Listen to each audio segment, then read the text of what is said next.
At first, select your photo and share on PicsArt app. Firstly, select tools and also select adjust icon and then go to saturation and then select brusher.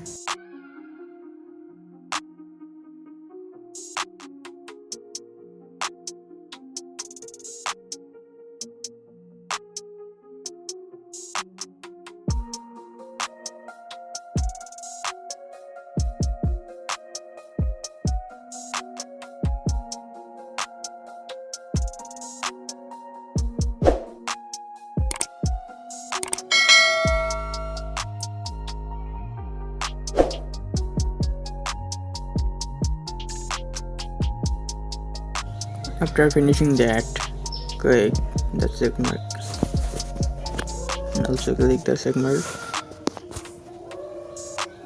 and here is this photo. Press the save icon.